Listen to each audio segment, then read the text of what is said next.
1 aos Coríntios 11, de 17 a 22, o texto bíblico diz assim: Nisto, porém, que vos prescrevo, não vos louvo, porquanto vos ajuntais não para melhor, e sim para pior. Porque antes de tudo, estou informado haver divisões entre vós, quando vos reunis na igreja, e eu, em parte, o creio. Porque até mesmo importa que haja partidos entre vós, para que também os aprovados se tornem conhecidos em vosso meio. Quando, pois, vos reunis no mesmo lugar, não é a ceia do Senhor que comeis, porque ao comerdes, cada um toma antecipadamente a sua própria ceia, e há quem tenha fome, ao passo que há também quem se embriague. Não tendes porventura casas onde comer e beber? Ou menosprezais a igreja de Deus e envergonhais os que nada têm? Que vos direi? Louvar-vos-ei? Nisto certamente não vos louvo. Vamos orar. Bendito Deus, mais uma vez o teu povo aqui presente está diante do texto sagrado que será pregado. E nós precisamos, Senhor, do teu Espírito Santo, que é o intérprete da Escritura, que é aquele que nos conduz a toda a verdade. Precisamos que o teu Espírito ilumine os nossos olhos, a fim de contemplarmos, ó Deus Santo, as maravilhas da tua lei, a fim de vermos o Senhor Jesus Cristo no Evangelho. Que nesta noite Cristo seja exaltado, que a tua igreja seja edificada, Senhor, para a glória e louvor do teu santo nome. E a nossa oração em nome de Jesus. Amém. Meus irmãos, a Santa Ceia, ou a Ceia do Senhor, ordenada pelo Senhor Jesus Cristo para os seus discípulos anunciarem a sua morte até que ele venha, ao longo dos tempos tem sido alvo de muitas controvérsias. A igreja de Roma distorceu completamente este sacramento. E os erros da igreja romana são apontados na nossa confissão de fé, lá no capítulo 29, no ponto 4, quando diz assim: a missa particular ou recepção do sacramento por um só sacerdote, ou por uma só pessoa, bem como a negação do cálice ao povo, a adoração dos elementos, a elevação ou procissão deles para serem adorados, e a sua conservação para qualquer uso religioso, são coisas contrárias à natureza deste sacramento e à instituição de Cristo. E para quem não sabe do que os nossos irmãos puritanos estão falando aqui, eles estão falando acerca da hóstia que para a igreja de Roma literalmente se transforma no corpo de Cristo quando o sacerdote a consagra. É por isso que na festa do Corpus Christi, que foi há pouco tempo agora o feriado, à frente da procissão vai o ostensório com as hóstias ali. E eles estão fazendo referência exatamente a isso, a elevação ou procissão dos elementos para serem adorados. É uma completa distorção do ensino bíblico. Mas com a reforma protestante, as controvérsias não diminuíram, infelizmente. É por isso que há diferentes posições sobre a ceia do Senhor desde o seu início. Lutero, em princípio, rejeita a transubstanciação, que é o entendimento católico romano de que o corpo ou a hóstia se transforma no corpo de Cristo. Lutero rejeita isso, mas ele entende que, de alguma forma, a presença física de Cristo está nos elementos, ainda que os elementos não mudem em sua essência. Há também aqueles que entendem que a ceia é meramente um memorial, é uma lembrança, E talvez você já tenha ido em algumas igrejas onde isso está bem destacado. A mesa da ceia vem com algumas inscrições, em memória de mim. E é só isso. É um memorial, não passa disso.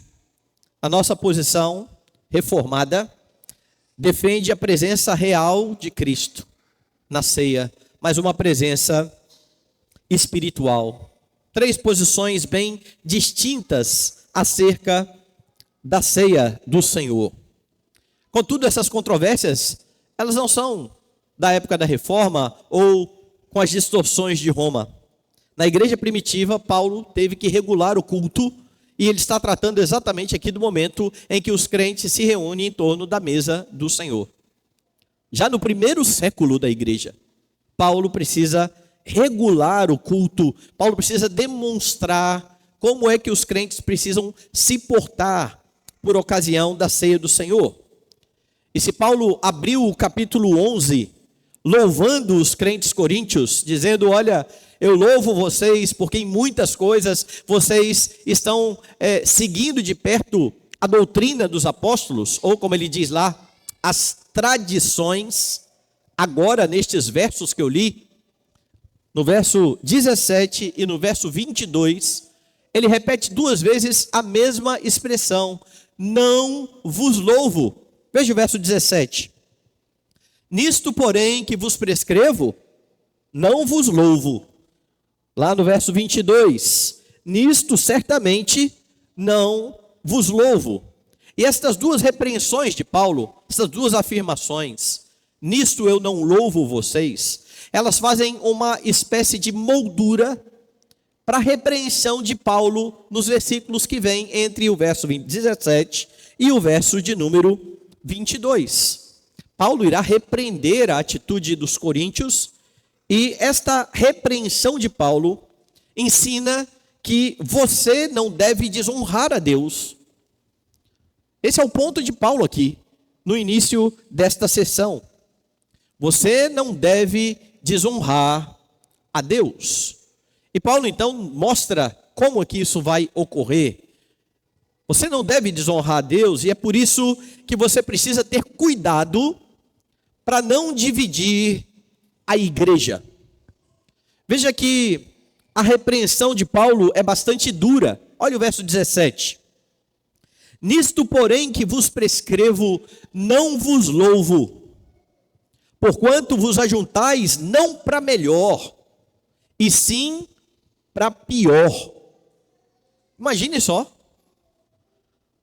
Nós saímos das nossas casas, vimos a igreja, nos reunimos a fim de cantar louvores a Deus, a fim de exaltar a majestade do Senhor, a fim de participar do sacramento, ter comunhão com os nossos irmãos. E os coríntios faziam isso. Os coríntios estão reunidos para adorar e para participar da mesa do Senhor. Algo que deveria então honrar a Deus, edificar os seus irmãos. Mas como diz aqui o puritano Matthew Henry, os coríntios tornaram a instituição da ceia contrária ao seu propósito original. A ceia se propunha a fazê-los melhores, a promover seus interesses espirituais, mas ela os fazia realmente piores. É por isso que Paulo está dizendo: este ajuntamento de vocês é para pior, não é para edificação. Este ajuntamento de vocês está causando males à igreja. O verso 18, então, vai demonstrar isso. Porque antes de tudo, estou informado haver divisões entre vós, quando vos reunis na igreja. E eu em parte creio. Antes de tudo, Paulo está dizendo, essa expressão de Paulo aponta para a seriedade daquilo que ele irá tratar. O assunto é muito sério, o assunto é muito grave. Ele quer plena atenção dos coríntios para aquilo que ele passará a falar. Aquilo que ele irá dizer não era coisa de somenos. Não era um capricho do apóstolo Paulo em relação ao culto, era algo realmente bastante sério. E Paulo está aqui relembrando aquilo que ele disse lá no início da carta. Se você voltar no capítulo 1, você verá assim nos versos 11 e 12. Pois a vosso respeito, meus irmãos, fui informado pelos da casa de Cloe de que há contendas entre vós. Refiro-me ao fato de cada um de vós dizer: eu sou de Paulo, e eu de Apolo, e eu de Cefas, e eu de Cristo. No início da carta, Paulo já está dizendo: olha, me informaram, uma família da igreja me disse, há divisões, há grupos na igreja. A igreja, grupos da igreja se formavam em torno de nomes: Paulo, Apolo, Cefas ou Pedro. E Paulo agora repete isso. Estou informado a haver divisões entre vós, e eu em parte creio. E eu entendo que isto seja expressão da verdade. Uma das provas, o que ocorria na ceia, e que Paulo vai repreender agora mesmo. Divisão, no momento em que a igreja deveria estar unida. Divisão diante do sacramento que demonstra a união da igreja com Cristo e uns com os outros, afinal de contas, nós somos membros uns dos outros. Note aqui que Paulo está se referindo ao que ocorria de fato nos cultos, porque ele diz: estou informado a haver divisões entre vós quando vos reunis na igreja. Não era simplesmente algo que ocorria fora do ambiente de culto, mas algo que acontecia mesmo no momento em que a igreja estava junta, para adorar o seu Senhor. Mas, a despeito aqui da repreensão, Paulo entende também que pela providência de Deus, havia algo útil nessas divisões. Deus, em sua soberania, meus irmãos, pode pegar os atos maus dos homens e transformar em coisas boas, em usar para os seus próprios propósitos. E o que Paulo diz haver de útil aqui? Paulo diz que essas divisões tornavam categórico quem eram aqueles que serviam verdadeiramente ao Senhor e quem eram aqueles que, seguindo os seus próprios desejos, faziam as coisas segundo o seu querer, distanciando-se da doutrina correta. Dê uma olhada aí no verso 19. Ele diz assim: porque até mesmo importa que haja partidos entre vós, para que também os aprovados se tornem conhecidos em vosso meio. E essa palavra traduzida na sua Bíblia por partido é a mesma palavra que aparece na segunda carta de Pedro, capítulo 2. Eu peço que você abra. Segunda carta de Pedro, capítulo 2. Dê uma olhada no que Pedro irá dizer aqui. Assim como no meio do povo surgiram falsos profetas, assim também haverá entre vós falsos mestres, os quais introduzirão dissimuladamente heresias destruidoras. Pois a palavra aqui traduzida por heresia está traduzida lá na primeira carta aos Coríntios por partidos. Partidos. A palavra aponta para alguém que é adepto de uma heresia. Você já viu esta palavra sendo lida na liturgia hoje? Mas eu vou relembrar para você. Tito, capítulo de número 3. Veja o verso 9. Evita discussões insensatas, genealogias, contendas e debates sobre a lei, porque não tem utilidade, são fúteis. Evita o homem faccioso ou herege. Evite o homem que abraça a heresia, no caso aqui, o ensino errado. E é esta palavra que Paulo está usando lá na carta aos Coríntios. Porque quando eles deixavam o ensino ou a ordenança de Deus para fazer as coisas segundo o seu próprio querer e de qualquer forma, eles estavam se comportando como heréticos, criando partidos, criando divisões, criando grupos dentro da igreja. Meus irmãos, a criação de grupos, de partidos, de divisões da igreja é algo muito sério.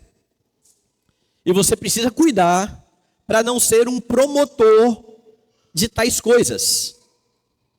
Paulo vai afirmar no próximo capítulo que a igreja do Senhor, ela é chamada para viver em unidade. Veja o capítulo 12, verso 12. Porque assim como o corpo é um e tem muitos membros, e todos os membros, sendo muitos, constituem um só corpo. Veja, toda a igreja constitui um só corpo, mas em Corinto havia partidos. Eles estavam esfacelando o corpo. Eles estavam dividindo o corpo do Senhor Jesus Cristo. O problema é que a unidade da igreja, ela foi estabelecida pelo próprio Senhor da igreja. E ela precisa ser preservada pelos crentes. Vai lá na carta aos Efésios, e você verá que Paulo está falando exatamente isso. Capítulo 4. E aqui Paulo diz assim: rogo-vos, pois, eu, o prisioneiro no Senhor, que andeis de modo digno da vocação a que fostes chamados, com toda humildade e mansidão, com longanimidade, suportando-vos uns aos outros em amor, e esforçando-vos diligentemente por preservar a unidade do Espírito no vínculo da paz. Veja, a unidade é do Espírito, é promovida pelo Espírito, mas ela precisa ser preservada pelos crentes. Para isso é necessário que haja humildade, diz Paulo. Aquele que se divide em partidos, aquele que provoca facções, não é humilde, ele é orgulhoso, é o contrário. Ele quer fazer prevalecer a sua opinião contrária ao ensino da Escritura. Ele não se importa com o que Deus diz, ele se importa com o que ele quer. Ele se importa com as coisas que ele deseja fazer. Como é que você tem se portado na igreja? Há um outro aspecto das facções, que não tem a ver diretamente com a distorção da doutrina, mas com o formar partidos. Você escolhe com quem você quer se relacionar na igreja e com quem você não quer se relacionar. Você exclui ou ignora irmãos da igreja do seu convívio. Porque se você tem esse tipo de atitude, você tem uma atitude facciosa. Esta que Paulo está repreendendo aqui. E infelizmente, meus irmãos, há muitos que assumem esse tipo de postura. Eles não querem ter contato com certos irmãos da mesma comunidade, da mesma igreja.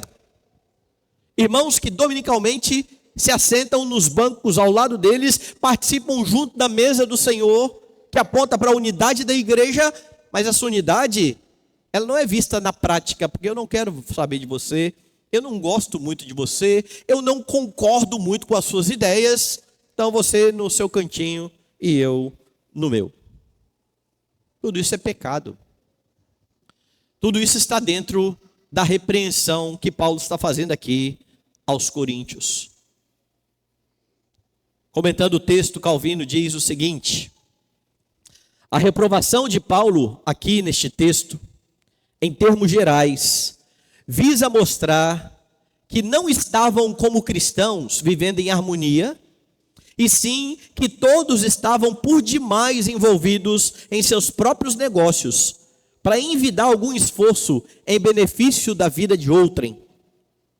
Esta era a raiz deste abuso particular, o que percebemos quase que de imediato. Esta era a origem da sua vaidade e arrogância, de modo que cada um se colocava num pedestal elevado e olhava de cima para os demais. Essa era a origem da sua negligência na edificação dos irmãos e em sua profanação dos dons divinos, ou em sua profanação da ceia, da mesa do Senhor. Há crentes, meus irmãos, que estão tão envolvidos com seus desejos pecaminosos, que acabam promovendo divisão na igreja. Eu já vi o caso de uma mulher tão envolvida com a sua carreira, que ela escutou na igreja o ensino bíblico de que a prioridade da mulher não é a carreira, a prioridade da mulher é o marido, os filhos, o lar. E então ela entendeu que a igreja proibia as mulheres de trabalhar fora. E começou a espalhar essa história. E começou a procurar pessoas da igreja para falar isso. Olha, o conselho da igreja, ou a igreja, ou o pastor da igreja está dizendo que é proibido que mulheres trabalhem fora. Foi chamada, foi exortada de que tudo aquilo era mentira, mas mesmo exortada, continuou tentando influenciar outras pessoas. Isso é divisão. Isso é causar grupo dentro da igreja. Há aqueles que promovem ensino contrário àquilo que é confessado pela igreja. E aí então eles formam os seus grupos para tentar convencer outras pessoas das suas ideias. Há aqueles que não foram chamados para ensinar a igreja, porque o ensino da igreja está na mão dos presbíteros da igreja, e mesmo sem serem presbíteros da igreja, sem ser liderança da igreja, eles querem doutrinar a igreja de forma paralela. E isso é pecado, e isso é criar divisão. Talvez alguém diga assim, mas e quando a liderança está errada? No nosso caso, como presbiterianos, nós somos uma igreja confessional. E infelizmente há casos de que os próprios presbíteros, ou o conselho da igreja, está promovendo o erro, está ensinando contra a confissão de fé da igreja. Nesse caso, membros da igreja que não estão no conselho, eles podem formar esses grupos paralelos? Não, não é esse o caminho. O caminho é denunciar o conselho no presbitério. Esse é o caminho bíblico.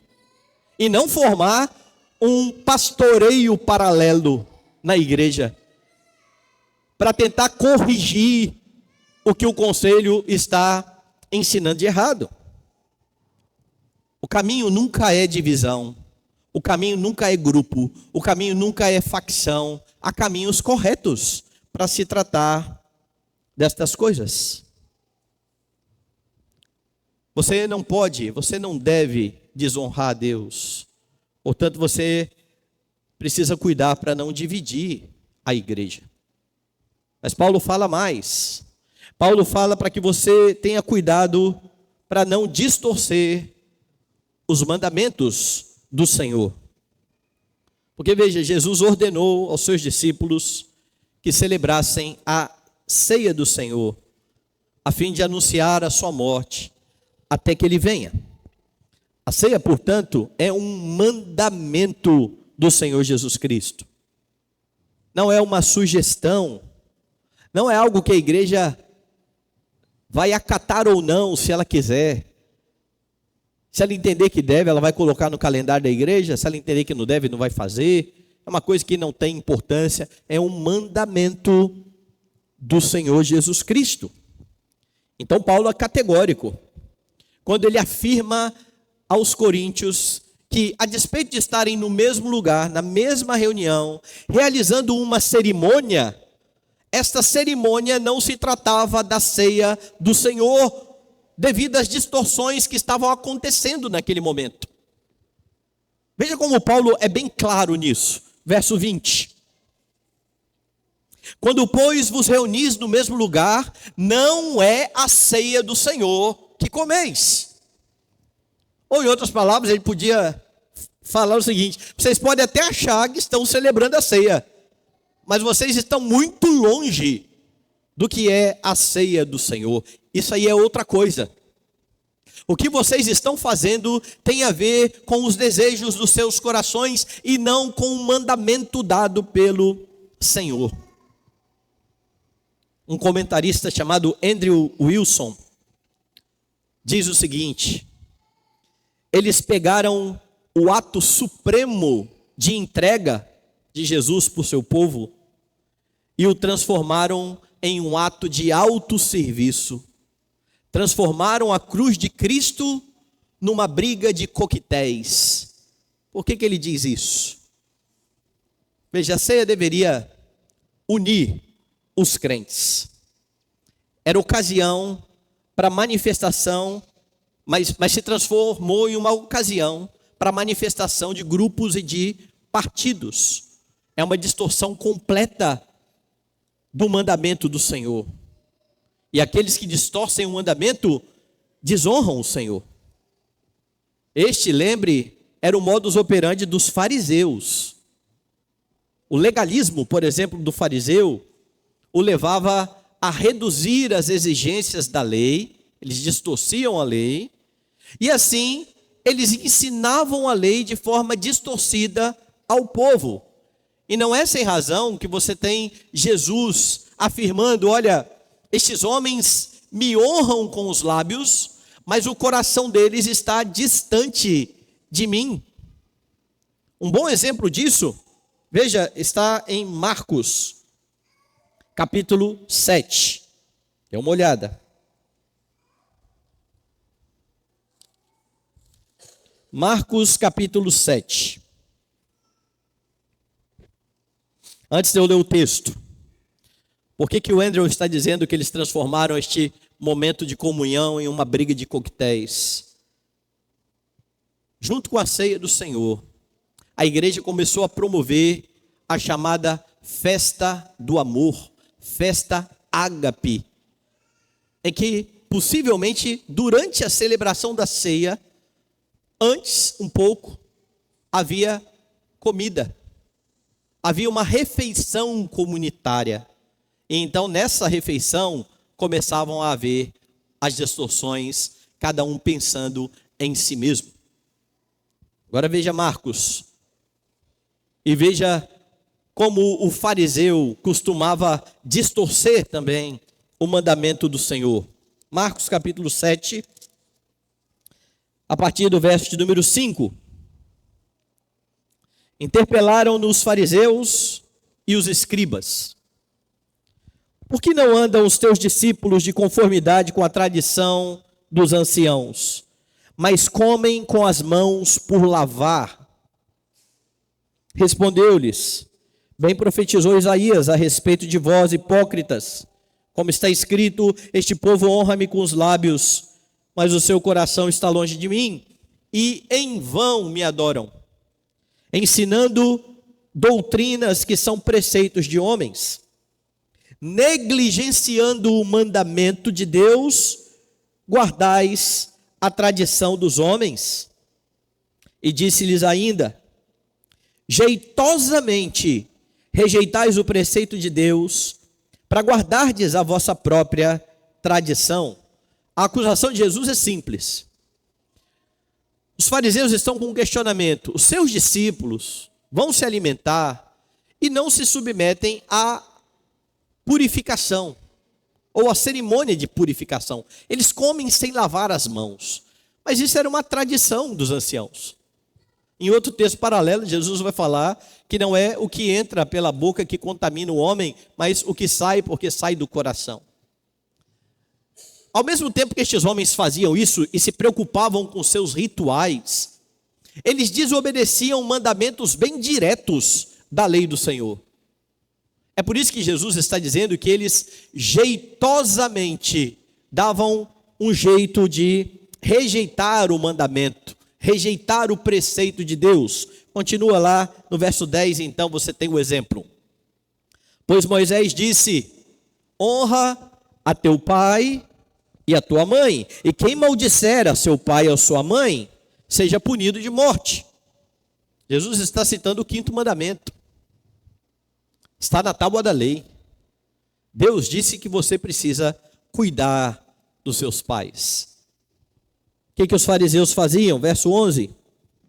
Vós, porém, dizeis: se um homem disser a seu pai ou a sua mãe, aquilo que poderias aproveitar de mim é corbã, ou seja, oferta para o Senhor, então o dispensais de fazer qualquer coisa em favor do seu pai ou de sua mãe, invalidando a palavra de Deus pela vossa própria tradição que vós mesmos transmitistes, e fazeis muitas outras coisas semelhantes.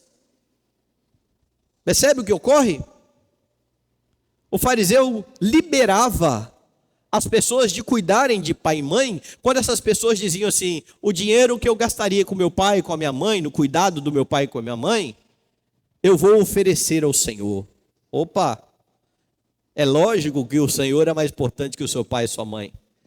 Se é dedicação ao Senhor, você está liberado de ajudar seu pai e sua mãe. E não precisava nem ser ajuda financeira, poderia ser a ajuda com o seu tempo. O tempo que eu teria para dedicar a meu pai e a minha mãe, eu estou dedicando esse tempo ao serviço do Senhor. Olha que maravilha! Então, nesse caso, você está liberado de honrar pai e mãe. Jesus está dizendo: vocês estão jeitosamente, essa palavra é interessante, rejeitando o mandamento de Deus por causa da tradição de vocês. Sabe o que é o triste nisso? Há muitos crentes fazendo o mesmo, rejeitando jeitosamente os mandamentos. Arrumam, por exemplo, desculpas para negligenciar o dia do Senhor. Eu já vi pastores dizendo o seguinte: olha, nas férias eu não vou na igreja. E aí então vem a desculpa jeitosa: eu não vou na igreja porque se eu for à igreja eles vão pedir para eu pregar e eu estou de férias.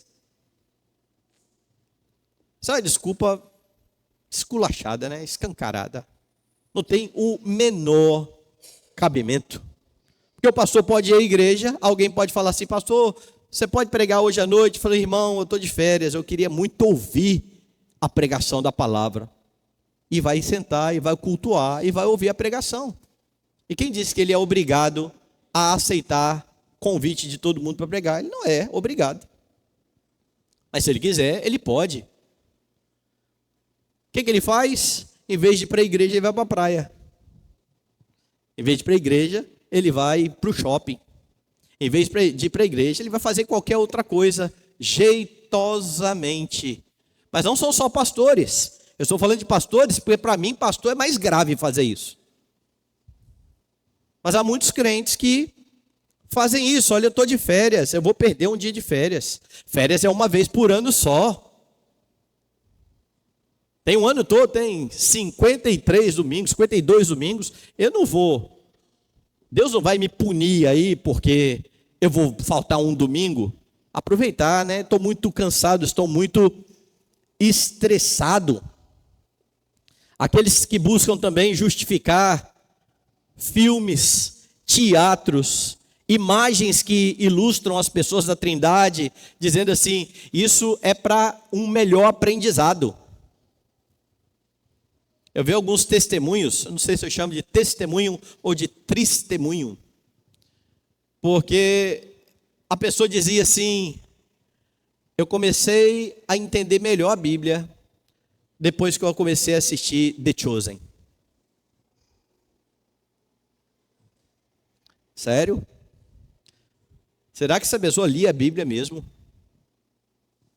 Mas veja que ela está dando uma desculpa piedosa, conhecer a Bíblia, e ela está jeitosamente rejeitando o mandamento que diz: não faça a imagem de escultura, não faça nenhuma semelhança das pessoas da Trindade. Há aqueles que buscam um respaldo na pedagogia, na psicologia do desenvolvimento, para tirar as crianças do culto, afirmando elas não compreendem a mensagem, elas não são capazes de entender. Então é melhor levar para uma sala onde elas vão ouvir algo de acordo com a sua idade. Jeitosamente estão aí rejeitando o mandamento do Senhor. Quanto à ceia, há crentes que dizem assim: olha, hoje eu não vou participar da ceia do Senhor, porque eu me examinei e eu estou em pecado. E se eu estou em pecado, eu sou alvo do juízo de Deus, porque quem come e bebe sem discernir o corpo, come e bebe juízo para si. Então eu vou me afastar da mesa hoje. É uma autodisciplina. O problema é que Paulo está dizendo: examine-se o homem e coma. Sabe qual é a implicação? Examine o seu coração. Há pecado? Arrependa-se do pecado e participe da ceia. Não existe esse negócio de eu vou continuar no meu pecado e não vou tomar ceia e assim eu me livro do juízo do Senhor. Porque isso é uma tolice. Não ache que você se livrará do juízo do Senhor porque você está se autodisciplinando e permanecendo no seu pecado. Mas todas essas são maneiras de jeitosamente rejeitar o mandamento de Deus. Todas essas coisas e muitas outras desonram o Senhor. Mas muitas vezes você será tentado a jeitosamente rejeitar o mandamento. Eu me lembro que na época da Copa, que eu estava, não sei se foi a última ou a penúltima, alguém falou assim: e a final da Copa, que é no domingo? Pode ou não pode assistir? E aí a desculpa foi: acho que pode, a pessoa falou, porque Copa é só de 4 em 4 anos. Então quer dizer que se o Brasil for para a final de 4 em 4 anos, é o dia de pecar. Está liberado o pecado nesse dia. Jeitosamente ajeitando o mandamento. Nós precisamos levar a sério o que Paulo está dizendo aqui. Você não pode distorcer os mandamentos do Senhor, mas Paulo fala ainda uma última coisa. Você não deve desonrar a Deus, portanto, cuide para não pensar apenas em si mesmo. E isso liga ao sermão da manhã. Veja, no verso 21, Paulo vai explicar a razão da sua alegação. Volte lá. Porque ao comerdes, cada um toma antecipadamente a sua própria ceia. E há quem tenha fome, ao passo que há também quem se embriague. Como eu disse, o grande problema aqui, e que o autor disse que eles estavam transformando a ceia do Senhor numa briga de coquetéis, é que no primeiro século, talvez por influência do fato de Jesus ter estabelecido a ceia do Senhor numa refeição pascual, os crentes começaram a realizar uma refeição no momento da ceia, que eles chamavam de festa do amor, festa ágape, seguida da ceia. Contudo, a repreensão de Paulo deixa bem claro aqui, que a única coisa que não tinha nessa festa era amor. Era a festa do amor, mas não havia amor, pelo menos não um amor pelo outro. Havia amor por si mesmo. Havia egoísmo. Aquilo que Paulo diz que é um dos males dos últimos dias. Os homens nos últimos dias serão egoístas ou serão amantes de si mesmos. Os mais abastados traziam suas comidas e não esperavam os mais pobres. Comiam antes, e quando os mais pobres chegavam, eles não tinham mais o que comer. O resultado, fome de uns embriaguez dos outros. O que demonstra que a ceia não era com suco de uva, viu? Eles estavam se embriagando, tomando mais vinho do que deveriam tomar. E um comentarista pontua de forma muito acertada.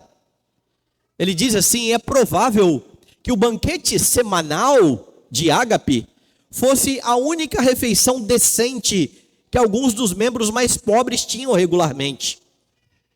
E ser tratado com tanto desprezo pelos membros mais ricos, não só lhes fazia mal ao estômago, mas também ao orgulho. Lembre que na igreja você tem senhores, mas você tem escravos.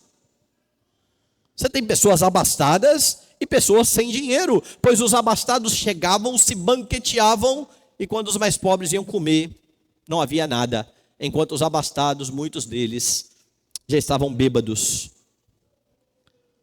Ao pensar apenas em si mesmos, deixando de lado os irmãos, eles invertiam totalmente o propósito da ceia.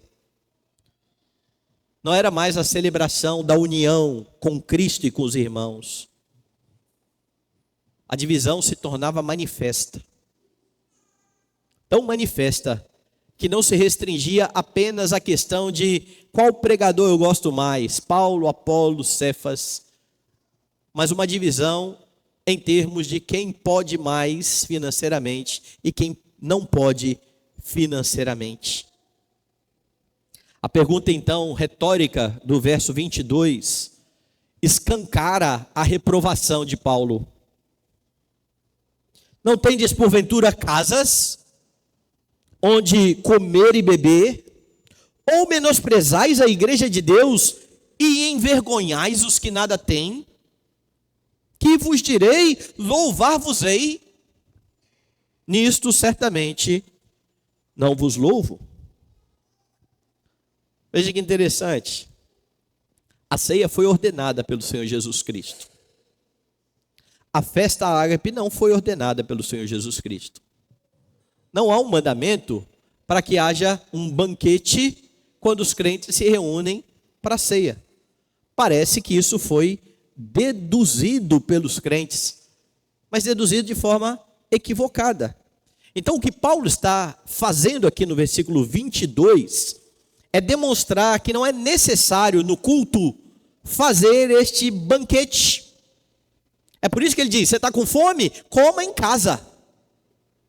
Você não vai vir para a igreja para se alimentar, para banquetear. Você virá para a igreja para participar do sacramento. É por isso que a partir do versículo seguinte, quando ele vai regular a ceia, ele vai dizer: eu recebi do Senhor o que também vos entreguei. O Senhor, na noite que foi traído, tomou o pão e tomou o cálice. E Paulo ignora tudo o resto que está acontecendo. Todo o banquete que a igreja fazia. Vocês querem cultuar a Deus de forma correta? Vocês querem celebrar a unidade? Não é necessário um banquete. Basta pão e vinho e as palavras da instituição. Agora, é claro que o egoísmo precisava ser deixado de lado, e Paulo vai mostrar isso mais à frente, quando ele fala do exame. Que os homens precisavam examinar a si mesmos. Paulo então está enfatizando que o que deveria permanecer no culto era a ceia do Senhor, e não a chamada festa ágape. Você não pode desonrar a Deus, portanto você precisa ter cuidado para não pensar apenas em você mesmo. Eu falei que isso estava ligado ao sermão da manhã, porque pela manhã eu mostrei que Josué se dirigiu às 2,5 tribos que já tinham ganhado a sua herança do lado de cá do Jordão. E ele diz: olha, vocês já têm terra de descanso, mas vocês têm um compromisso de passar o Jordão com as outras tribos e ajudar as outras tribos a conquistar a terra. E então, quando todo mundo estiver com a sua terra, vocês podem voltar para a terra de vocês, para o descanso de vocês. O povo é uma unidade, pois é sobre isso que Paulo está tratando aqui. Deus chama você a amar o seu irmão. Como eu disse, o amor próprio, pregado até de muitos púlpitos, ele é proibido pela Escritura. Você não é ordenado a amar você mesmo. Quando Jesus diz, ame ao próximo como a si mesmo, ele está partindo do pressuposto de que você já se ama. É por isso que quando ele escreve aos Efésios e fala sobre o amor, ele diz, porque ninguém jamais odiou a própria carne, antes a alimenta e dela cuida. Se ninguém jamais odiou a própria carne, como é que o Senhor Jesus Cristo estaria ensinando? Você precisa se amar para depois amar o próximo. Não, você precisa amar o próximo e amar a Deus. O amor não é autocentrado, o amor é em favor de outros. Lembre-se que o amor cristão, ele está enraizado no ser de Deus, e a Bíblia diz que Deus é amor. E quando não existia nada da criação, só existia o Senhor, Deus já era amor. Porque Deus é um Deus plural. O Pai ama o Filho ama o Espírito ama o Pai e o Filho. É por isso que Deus é amor. Você é chamado para amar o outro, a se importar com o outro, a considerar o outro superior a você, a servir ao outro, e nada disso estava acontecendo aqui, porque quando eles se reuniam, comiam a sua comida, sem se importar com quem vem atrás, não há amor ao próximo. A ceia de Corinto é um excelente exemplo de algo que tem forma de piedade, ao mesmo tempo em que nega o poder da piedade. Sabe quem falou sobre isso? Paulo, quando ele falou do problema do amor próprio nos últimos dias. Abra sua Bíblia na segunda carta a Timóteo, capítulo de número 3.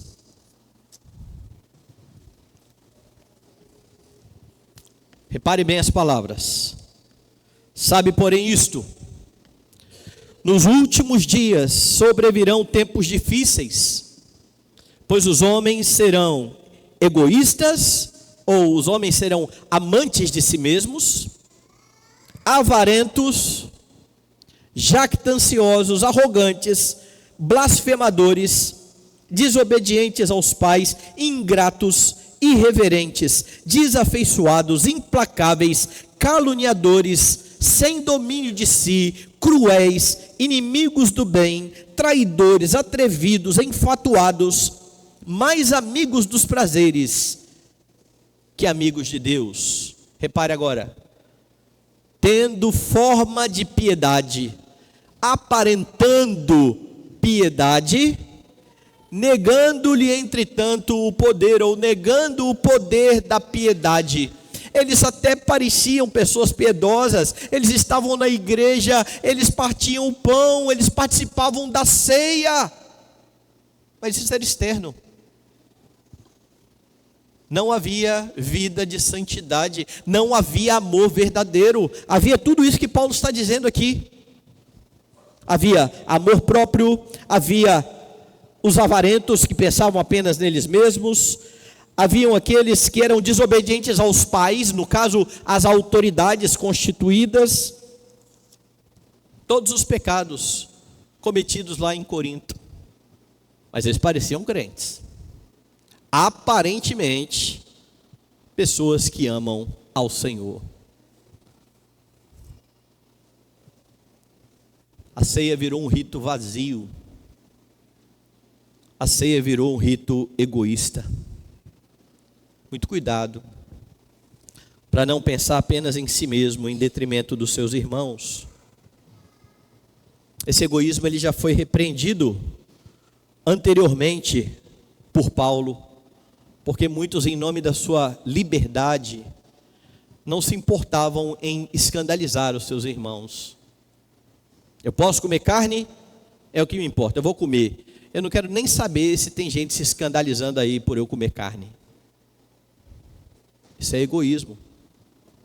Isso é pensar apenas em si mesmo. Há muitos cristãos que, a despeito de fazer parte de um corpo, eles vivem as suas vidas sem comunhão verdadeira com a igreja. Frequentam a mesma igreja, estão no mesmo hall de membros, mas eles não se relacionam com os irmãos da igreja. Eles têm outros grupos. E infelizmente muitos que têm outros grupos de não crentes, que se reúnem com muito mais frequência do que se reúnem com os seus irmãos de fé, comprados pelo mesmo sangue de Cristo Jesus. Crentes que não buscam saber da situação dos seus irmãos, que não ajudam os seus irmãos necessitados. Há aqueles que sequer oram pelos seus irmãos. A ideia é: a minha vida está boa, a minha vida está tranquila, eu não tenho problema, então cada um com os seus problemas. Você não pode agir dessa maneira. Você não pode se reunir para adorar a Deus e dominicalmente participar da ceia do Senhor sem se importar com o corpo de Cristo. Paulo fala que nós somos um só pão. O corpo de Cristo é um só pão. Você honra a Deus envolvendo-se com a igreja. Você honra a Deus socorrendo irmãos em suas necessidades. Você honra a Deus orando por seus irmãos. Cuidado para não assumir a forma de pensar desse mundo. Primeiro eu, depois os outros. Porque a Escritura inverte este tipo de pensamento. Na Escritura você considera o outro superior a si mesmo. Você serve o outro em vez de buscar ser servido. E um bom exemplo deste modo de vida está em Atos dos Apóstolos, capítulo 2. A partir do verso 42, você tem o seguinte: Lucas está aqui fazendo um relato de como era a igreja naqueles dias. Lucas 2, 42, e perseveravam na doutrina dos apóstolos. E é interessante ele falar, ou destacar, que a primeira coisa em que eles perseveravam é na doutrina, certo? Porque a doutrina, ela precisa ser aprendida e vivida. A doutrina leva à prática. Eles perseveravam na doutrina, e então eles perseveravam na comunhão, no partir do pão, nas orações. Em cada alma havia temor. Muitos prodígios e sinais eram feitos por intermédio dos apóstolos. Todos os que creram estavam juntos e tinham tudo em comum. Vendiam suas propriedades e bens, distribuindo o produto entre todos à medida em que alguém tinha necessidade. Diariamente perseveravam unânimes no templo, partiam pão de casa em casa, tomavam as suas refeições com alegria e singeleza de coração, louvando a Deus e contando com a simpatia de todo o povo. E a coisa mais maravilhosa nisso aqui é que não havia imposição por parte da liderança. A maior prova disso está alguns capítulos à frente, quando você vai ter o Barnabé vendendo uma propriedade e dando para a igreja todo o valor. E em seguida um casal, Ananias e Safira, querendo ser bem vistos como Barnabé, que vendem a sua propriedade, combinam entre si, dizendo: vamos dizer para a igreja que a gente está doando tudo, mas vamos ficar com uma parte para a gente, que a gente não é bobo. Combinaram, entregaram o dinheiro na igreja. A resposta, ou a palavra de Pedro, ela é bastante enfática. Verso 9 do capítulo 5: tornou-lhe Pedro: por que entraste em acordo para tentar o Espírito do Senhor? Eis, está aí a porta aos pés dos que sepultaram o teu marido, eles também te levarão. A mulher de Ananias chegou na igreja e não sabia nada do que tinha acontecido. O marido dela havia morrido, porque foi ele o responsável por levar a oferta. E quando ele leva a oferta, ele é repreendido pelo apóstolo. Volte então aí, alguns versículos, verso 3. Pedro olha aquele homem levando a oferta e diz: Ananias, por que encheu Satanás o teu coração, para que mentisses ao Espírito Santo, reservando parte do valor do campo? Conservando, porventura não seria teu, e vendido não estaria em teu poder. Em outras palavras, Pedro está dizendo: ninguém te pediu nada, rapaz. Quando foi que você chegou aqui na igreja que alguém fez uma campanha pedindo para você vender o seu terreno? O terreno é seu, o campo é seu, e vendido o campo, o dinheiro é seu. Não haveria problema algum se este homem permanecesse com o seu campo. Não haveria problema algum se este homem vendesse e pegasse o dinheiro e guardasse. Mas havia um grande problema quando este homem dizia: eu estou doando todo o valor do meu campo, reservando parte. Porque a igreja nunca impôs a ajuda. Ela acontecia naturalmente, fruto do amor que estava faltando em Corinto. Porque em Corinto, que também está dentro do contexto da igreja primitiva, as pessoas não só não estão vendendo os seus campos, como estão levando comida para a igreja e comendo antes dos outros e deixando os outros com fome. Egoísmo. Pensar apenas em si mesmos. Meus irmãos, o sacramento da ceia foi ordenado para que a igreja honre o seu Senhor. E é na vida do Senhor Jesus Cristo, aquele que instituiu a ceia, que você percebe tudo aquilo que é ordenado aos crentes fazerem, porque os crentes precisam ser imitadores do Senhor Jesus Cristo. Foi o Senhor Jesus Cristo o grande responsável pela unidade da igreja.